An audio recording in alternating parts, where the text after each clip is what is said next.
markets in Europe are broadly lower this morning, with the UK's FTSE 100 index down around about 69 points, while the Euro Stoxx 50 index is off around about 44 points. The DAX in Germany is down 115 points. US stock futures are also falling at the moment, with the Dow Jones Industrial Average front month futures contract down about 71 points, and the S&P 500 futures contract down currently about 10 points. In the currency space, the euro is weaker against a stronger dollar, and in the commodity space, gold is off about $7. NYMEX is above $100, and that's on the back of the political uncertainty in Egypt, while in the core government bond space, UK gilts and German bunds are in favour on the risk-averse tone that we're currently seeing in the market. Good morning, I'm Ishaq, Siddiqi, and welcome to your Daily Market Bite. I'm going to give you a quick wrap-up of what's going on in financial markets today. So overnight we had a firm session in the US, and that was on the back of some decent factory orders data coming out from the US, signalling that the US economy is on a strong path of recovery. That also was helped by a number of US car sales from a number of automakers, including Volkswagen, GM, Chrysler and Ford, who all reported very strong numbers in car sales for the month of June, suggesting that the consumer sentiment in the US is picking up pace too. That, however, did suggest to markets that the Federal Reserve may start tapering quantitative easing as early as September, and in the Asian session overnight we saw that translate into an overall negative session. That was compounded by the fact that we also had some very poor data out of China.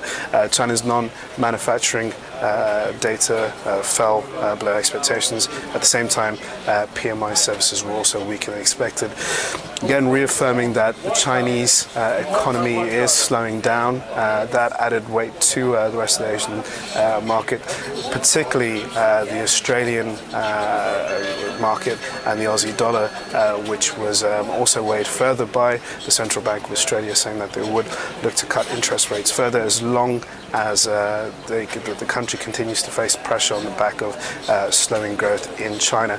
Now in Europe this morning, we are reacting to the poor session in Asia, and at the same time we have a number of issues here in Europe ourselves. We have more political uncertainty coming out of Portugal. 2 ministers have resigned since the start of the week, and at the same time there are worries that Greece may not be able to reach its goals to meet its targets to get its next tranche of bailout money.